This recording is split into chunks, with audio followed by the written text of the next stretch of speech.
Question number 28 क्या है कि लेट एफ एक्स आपके गिवन है कि डिटर्मिनेंट ऑफ दिस मैट्रिक्स, इस मैट्रिक्स का जो डिटर्मिनेंट है वो आपको एफ एक्स गिवन है। ठीक है, तो आपको वैल्यू बतानी है कि limit n tends to infinity summation of के equal to 1 to n F के पाई बाई 4 और इस पूरे की होल पावर 1/n।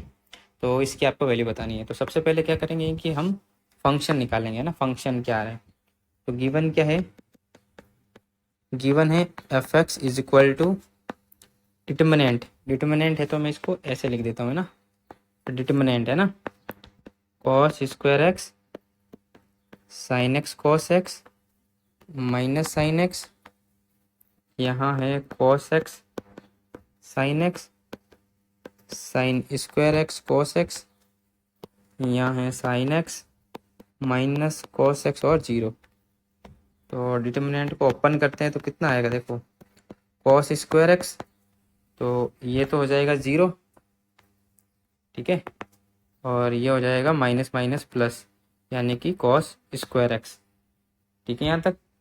फिर बचा माइनस आएगा साइन एक्स कॉस एक्स, और फिर कितना बचा, अगर इसको हम देखेंगे तो इसको देखेंगे तो ये लाइन ख़त्म, तो ये 0 हो गया और इन दोनों का multiply sine x cos x, तो ये हो गया साइन एक्स कॉस एक्स, फिर माइनस साइन एक्स और कितना बचा minus cos square x sine x minus sine cube x. ठीक है, तो इसको सिंप्लीफाई करते हैं तो ये हो गया कॉस की पावर 4x, ये हो गया plus sine square x cos square x, और ये कितना हो गया प्लस हो जाएगा sine square x cos square x और प्लस साइन की पावर 4x।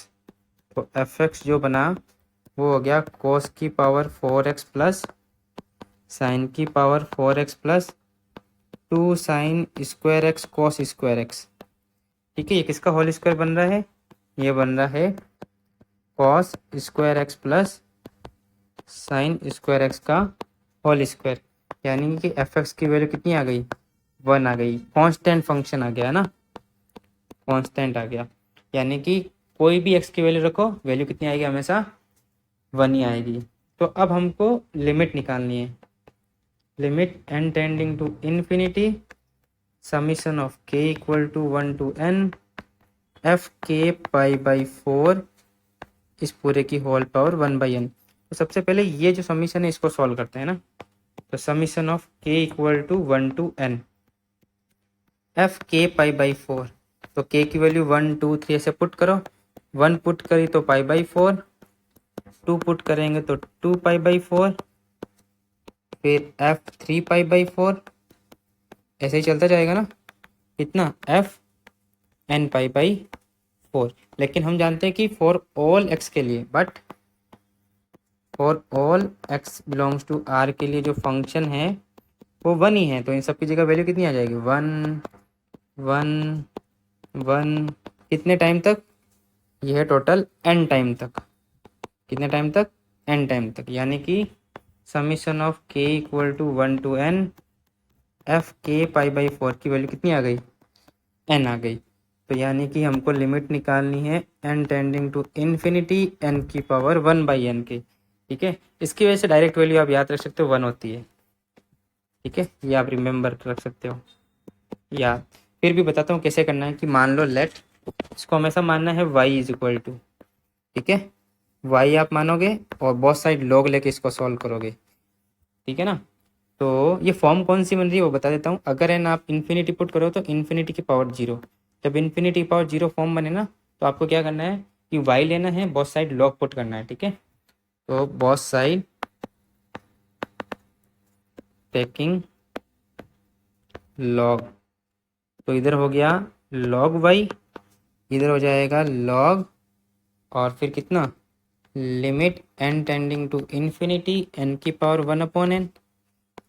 इसके कॉन्टीन्यूस फंक्शन है तो लिमिट बाहर आ जाएगी, log अंदर चला जाएगा, log n की पावर 1/n। तो अब कितना हो गया कि limit n tending to infinity, ये बच्चा log n divide by n, क्योंकि पावर आगे आ जाएगी। अब अगर आप लिमिट पुट करोगे ना तो इनफाइनाइट बाई इनफाइनाइट फॉर्म बन रही है, तो एल हॉस्पिटल लगा दो, तो जैसे ही हम एल हॉस्पिटल लगाएंगे, limit N ten to infinity, log N का कितना होता है 1/n और एन का 1। अब एन इन्फिनिटी पुट करेंगे तो 1/∞ 0, यानी कि log y is equal to 0, तो y इक्वल टू ई की पावर 0 यानी कि 1। y हमने क्या माना था, y हमने माना था ये वैल्यू y मानी थी, यानी कि जो लिमिट है n tending to infinity n की पावर 1/n इक्वल टू 1, ये आपका फाइनल आंसर है। इसका मतलब जो इसका आंसर कितना आएगा 1।